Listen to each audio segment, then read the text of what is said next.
Dear friends, polity की last class में मैंने आपको हमारे संविधान का पार्ट 3 शुरू कराया था, जिसमें मैंने आपको बताया था कि पार्ट 3 में आर्टिकल 12 से आर्टिकल 35 तक आते हैं और इसमें हम अपने फंडामेंटल राइट्स की स्टडी कर रहे हैं। अब देखिए फ्रेंड्स, जो मैंने इसका लास्ट पार्ट कराया था यानी कि लास्ट वीडियो कराई थी, उसमें मैंने आर्टिकल 18 तक करा दिए थे, 12 से आर्टिकल 18 तक। अब उससे आगे के आर्टिकल मैं इस वीडियो में करा रही हूँ, यानी कि ये संविधान का भाग 3 ही है जो मैं आज की वीडियो में करा रही हूँ। बस जो कुछ आर्टिकल बचते हैं वो मैं इसमें करा रही हूँ। तो चलिए फ्रेंड्स, बिना किसी डिले के हम सीधा वीडियो शुरू करते हैं। तो देखिए, आर्टिकल 19 से जो आर्टिकल 22 तक है उसमें राइट टू फ्रीडम है हमारी, कि हमें किस किस चीज़ की फ्रीडम है। जैसे कि आर्टिकल 19 में हमें किस किस चीज़ की फ्रीडम है फ्रेंड्स? फ्रीडम ऑफ एक्सप्रेशन, पहली फ्रीडम कि हम अपनी अभिव्यक्ति कर सकते हैं, हमें अभिव्यक्ति करने की स्वतंत्रता है। फ्रीडम ऑफ असेंबली है फ्रेंड्स, असेंबली की फ्रीडम, यानी कि हम कहीं भी सभा अपनी कर सकते हैं, सभा करने की हमें स्वतंत्रता है। थर्ड है friend freedom of association, association होता है फ्रेंड्स संगठन बनाना, यानी एक तरीके से इकट्ठा होना, ठीक है। तो हमें संगठन बनाने की भी फ्रीडम है। फोर्थ है फ्रेंड्स हमें मूवमेंट की फ्रीडम है, हम कहीं भी आ जा सकते हैं एक जगह से दूसरी जगह। फिफ्थ है फ्रेंड्स फ्रीडम ऑफ रेजिडेंट या रिजाइड, हमें निवास करने की, रहने की हमें फ्रीडम है कि हम अपने देश के किसी भी कोने में जाकर रह सकते हैं। नेक्स्ट है फ्रेंड्स प्रोफेशन की फ्रीडम, कि हम कौन सा रोजगार करना चाहते हैं, हम व्यापार करना चाहते हैं, हम टीचर बनना चाहते हैं, या फिर हम किसी और पेशे में जाना चाहते हैं, तो हमें हमारा प्रोफेशन चुनने की पूरी फ्रीडम है, ठीक है फ्रेंड्स। तो आर्टिकल 19 हमें इन फ्रीडम्स के बारे में बताता है कि हम सबको किस किस चीज़ की फ्रीडम है। अब बात करते हैं आर्टिकल 20 की, कि आर्टिकल 20 कौन सी फ्रीडम की बात करता है। आर्टिकल 20 कहता है राइट अगेंस्ट कन्विक्शन, यानी अगर दोष सिद्ध हो जाता है तो दोष सिद्धि के विरुद्ध भी हमारे पास अधिकार है। राइट, मैं समझाऊंगी इसको कि ये क्या है। राइट अगेंस्ट कन्विक्शन यानी दोष सिद्धि के विरुद्ध अधिकार। समझिए इस चीज़ को, अब ये क्या है। देखिए इसमें हमारे पास क्या क्या है। एक तो एक्सपोर्ट फैक्टो लॉ है, यानी पूर्ववर्ती न्याय, जिस समय जो जुर्म किया है उस समय जो सजा थी वही मिलेगी। इसमें हमें किस किस चीज़ की फ्रीडम है? Export facto law. समझो इस चीज़ को, ये नियम क्या कहता है। ये नियम कहता है, मान लीजिए मैंने कोई गुनाह किया आज से 5 साल पहले, और आज से 5 साल पहले मान लीजिए मैंने किसी का सर फोड़ दिया, ठीक है।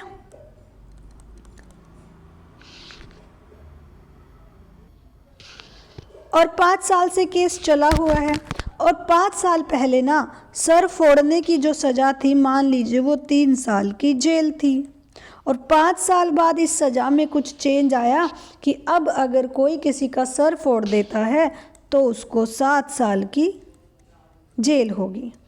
अब 5 साल पहले मैंने कोई जुर्म किया था और 5 साल बाद उसकी सज़ा कुछ और हो गई, तो मुझे ये वाली सज़ा नहीं मिलेगी, मुझे मेरे टाइम वाली सज़ा मिलेगी, यानी कि 3 साल की जेल ही मिलेगी। तो आप समझ गए होंगे एक्सपोर्ट फैक्टो लॉ क्या है, कि जिस समय पर जो जुर्म किया ना वही सज़ा मिलेगी अगर उस सज़ा में कोई चेंज भी हुआ है तो। सेकंड है friends double jeopardy, double jeopardy, इसका मतलब है दोहरा दंड।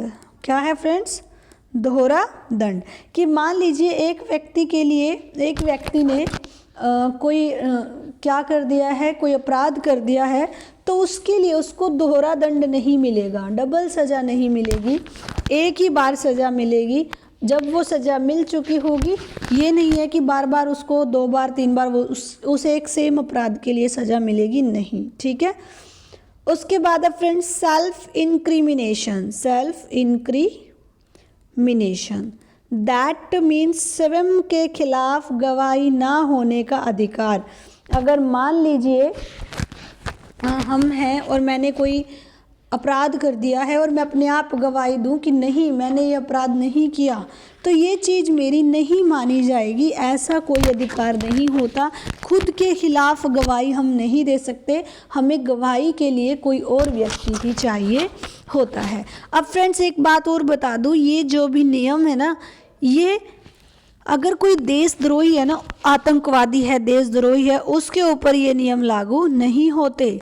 उसको तो जिस समय जो जुर्म किया उस समय सज़ा मिलेगी, उसी समय की सज़ा मिलेगी, नहीं, उसको तो जो सज़ा गवर्नमेंट को देनी होगी वो वही देगी, जो मतलब इस समय चल रही है वो उसको वो भी दे सकती है। ये नियम आतंकवादी पर और देशद्रोही पर लागू नहीं होते।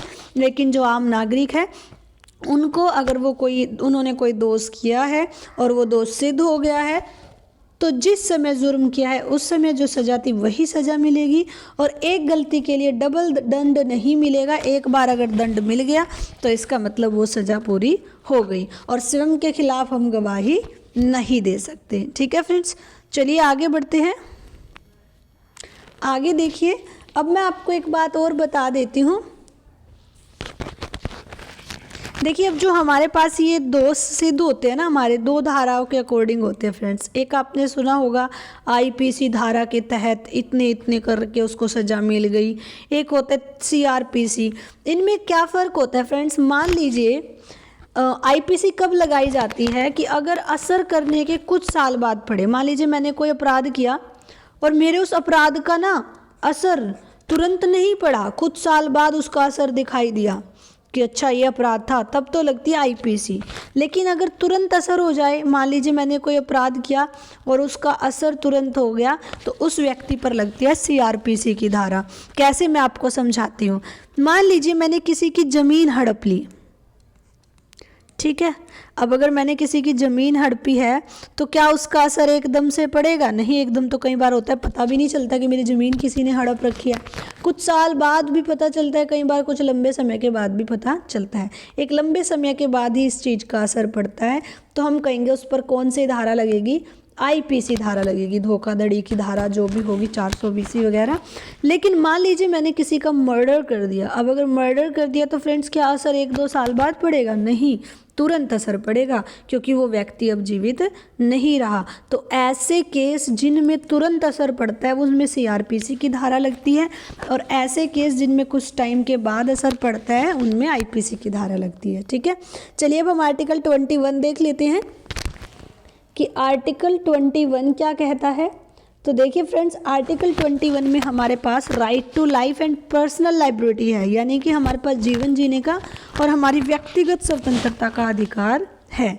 क्या है friends? Right to life and personal liberty कि जीवन जीने का अधिकार हमारे पास है। आर्टिकल 21 वाक्य में हमारे लिए बहुत इम्पोर्टेंट है, क्योंकि इसमें हम ह्यूमन बींग्स को जीने का अधिकार गवर्नमेंट ने दिया है। कि संविधान के अंदर, गवर्नमेंट ने नहीं, सॉरी, संविधान में लिखा है कि इस अधिकार में सुप्रीम कोर्ट ने बहुत सारे फैसले दिए थे। देखिए इस अधिकार में क्या हुआ था, कोई भी व्यक्ति है, सुप्रीम कोर्ट ने बहुत सारे फैसले दिए, जैसे कि 1987 में मेनका गांधी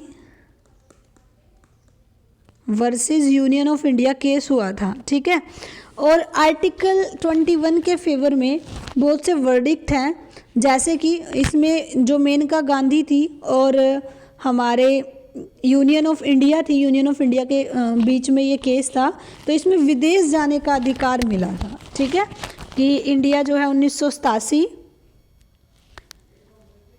देखिए फ्रेंड्स 1978 में ये केस दिया था और 1987 में जाके इसको क्या किया गया था, माना गया था, इसको अधिकार बना दिया गया था कि हमें जीवन जीने का अधिकार है। इसके अंतर्गत जो आईपीसी की धारा है 376, 377, इसमें भी कुछ प्रावधान शामिल किए गए और यह अधिकार किसी भी स्थिति में समाप्त नहीं हो सकता। जीवन जीने का अधिकार, चाहे वो कोई आपातकाल की स्थिति हो, चाहे वो कैसी भी स्थिति हो। आर्टिकल 21 में हमारे यहाँ किसका अधिकार है? हमें जीने का अधिकार है और हमारी व्यक्तिगत स्वतंत्रता का अधिकार है कि हम जैसे चाहे वैसे जी सकते हैं। ठीक है, चलिए आगे देखते हैं आर्टिकल 22। आर्टिकल 22 क्या कहता है friends? Right against arrest in certain cases, कि कुछ मामले में हम गिरफ्तारी के विरोध भी क्या कर सकते, क्या है, हमें गिरफ्तारी के विरुद्ध अधिकार है कुछ मामलों में। हम देखेंगे कि वो मामले कौन कौन से हैं। इससे पहले मैं आपको एक आर्टिकल और करा देती हूँ, आर्टिकल 21A। मैंने आपको आर्टिकल 21 कराया जिसमें क्या है कि हमें जीने का अधिकार है। फ्रेंड्स, आर्टिकल 20A में हमें राइट ऑफ एजुकेशन है, हमें शिक्षा का अधिकार है कि 6 से 14 वर्ष के बच्चे को फ्री एजुकेशन का अधिकार है। 86वां संविधान संशोधन किया गया 2002 में और उसके द्वारा इस प्रावधान को जोड़ा गया। पहले ये नहीं था, पहले आर्टिकल 21 था। आर्टिकल 21A करके 86वां अमेंडमेंट करके 2002 में इसको संविधान में जोड़ा गया कि किसी भी बच्चे को 6 से 14 साल तक की आयु में फ्री एजुकेशन का अधिकार है। और इसको कब लागू किया गया फ्रेंड्स? इसको 1 अप्रैल 2010 से लागू किया गया। 1 अप्रैल 2010 से 6 साल से 14 साल तक का अगर कोई भी बच्चा है तो उसको शिक्षा का अधिकार है। ठीक है, चलिए अब आर्टिकल 22 पर चलते हैं कि वो कौन से मामले हैं जिसमें गिरफ्तारी के विरुद्ध हमें अधिकार है। तो देखिए, पहला है कि किसी भी व्यक्ति को विदाउट इन्फॉर्मेशन अरेस्ट नहीं किया जा सकता। अगर मान लीजिए मेरे ऊपर किसी अपराध का कोई केस चला भी है तो पहले मुझे बताना पड़ेगा, इन्फॉर्मेशन देनी पड़ेगी कि आपके खिलाफ ऐसे ऐसे ये केस दर्ज हुआ है और हम आपको अरेस्ट करेंगे। ठीक है, उसके बाद किसी भी व्यक्ति को गिरफ्तारी के 24 घंटे के अंदर नज़दीकी मजिस्ट्रेट के सामने पेश करना है। कितने टाइम के अंदर? 24 घंटे के अंदर। वहाँ आसपास जो भी मजिस्ट्रेट होगा उसके सामने पेश करना है। और यात्रा में लगे समय को छोड़कर, मतलब कि जो 24 घंटे गिने गए हैं ना, उसमें वो जो यात्रा का समय है वो काउंट नहीं होगा। मान लीजिए मुझे यहाँ से और मजिस्ट्रेट तक के पास जाने में 1 घंटा लगता है तो वो 1 घंटा उस समय में काउंट नहीं होगा। तो ये कुछ मामलों के अधिकार हैं, कुछ मामले जिसमें हम गिरफ्तारी के विरुद्ध हमें अधिकार है कि अगर हमें बिना इन्फॉर्मेशन के अरेस्ट किया जाता है तो हमारे पास अधिकार है कि हम उसके खिलाफ आवाज़ उठा सकते हैं। और अगर हमें 24 घंटे के अंदर मजिस्ट्रेट के पास नहीं लेके जाया जाता तो हमें इस चीज़ का भी ध्यान रखना है। ठीक है, लेकिन फिर से फ्रेंड्स एक और बात है कि ये जो भी प्रावधान हैं ये किन के ऊपर लागू नहीं होते। आपने कुछ नाम सुने होंगे, ये टाडा, पोटा, NSA और मीसा। टाडा क्या होता है friends? Terrorist arrest and detention act, कि जो टेररिस्ट वगैरह होंगे उनके लिए ये जो अपराधी होते हैं इनको कोई भी इंफॉर्मेशन नहीं देना पड़ती। आपको पता है टेररिस्ट को तो हम अचानक से पकड़ते हैं, वरना टेररिस्ट कौन सा हमसे अरेस्ट होने आएगा।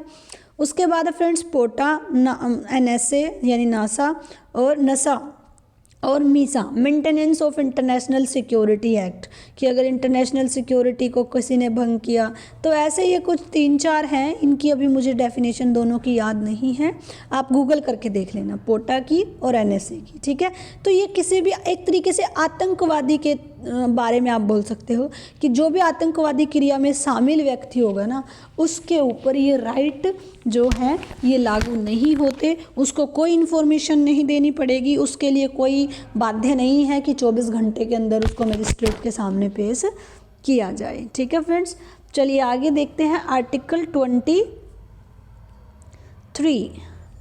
आर्टिकल 23 से लेकर 24 तक देखते हैं। ठीक है, आर्टिकल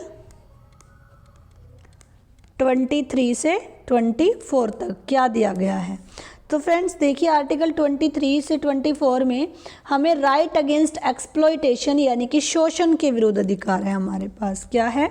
शोषण के विरुद्ध अधिकार। ध्यान से समझना, आर्टिकल 23 में कहा गया है कि अगर कोई भी बाल श्रम करवाता है, बलपूर्वक बाल श्रम, 23 आर्टिकल में कहा गया है हम किसी से भी बाल श्रम यानी कि 14 साल से कम उम्र के बच्चों को क्या नहीं करा सकते? बाल श्रम नहीं करा सकते, ये निषेध है। ठीक है, 23 में ये कहा गया है सिर्फ कि बाल श्रम क्या है फ्रेंड्स? निषेध है। ठीक है, ह्यूमन ट्रैफिकिंग के लिए। उसके बाद जो आर्टिकल 24 है उसमें कहा गया है कि अगर हम 14 साल के बच्चे से, बाल श्रम के विरुद्ध अधिकार है कि अगर हम 14 साल से कम उम्र के बच्चे से कोई काम करा रहे हैं, किसी भी प्रकार का लेबर करा रहे हैं जो उस बच्चे के लिए हार्मफुल है, तो उसके लिए हमें सज़ा मिलेगी। आर्टिकल 23 और 24 दोनों ही बाल श्रम के विरुद्ध अधिकार है। बाल श्रम में बलपूर्वक निषेध है। आर्टिकल 23 में तो ये कहा गया है कि ऐसा करना ही नहीं है, और आर्टिकल 24 में कहा गया है कि इसके विरुद्ध क्या होगा, अगेंस्ट क्या होगा, सज़ा मिलेगी अगर हमने किसी से कराया है। ठीक है, अब देखिए फ्रेंड्स, पार्ट 3 का 25 से और 35 तक रहता है अभी। ठीक है, तो मैं इसके लिए एक और नेक्स्ट पार्ट लेके आऊँगी जिसमें मैं 25 से 35 तक कंप्लीट करूँगी। ठीक है, तो एक पार्ट में और करेंगे हम इस पार्ट 3 को, फिर हम पार्ट 4 शुरू करेंगे। तो फ्रेंड्स जुड़े रहिए मेरे साथ डेली पॉलिटी की क्लासेस के लिए। अगर आपको ये वीडियो अच्छी लगी है तो वीडियो को लाइक कर दें। चैनल पर अगर आप नए हो तो चैनल को सब्सक्राइब कर दें और बेल आइकन को प्रेस करना बिल्कुल ना भूलें, ताकि आपको मेरे डेली वीडियोज़ की नोटिफिकेशन मिलती रहे। देखिए फ्रेंड्स, मैं अपनी तरफ से बहुत मेहनत करती हूँ। अगर आपको मेरी ये वीडियो अच्छी लगी है तो कमेंट सेक्शन में कमेंट करके ज़रूर बताएं, और वीडियो को ज़्यादा से ज़्यादा शेयर करें ताकि मैं ऐसे ही आप सबके लिए मेहनत करती रहूँ। धन्यवाद मेरे साथ जुड़ने के लिए।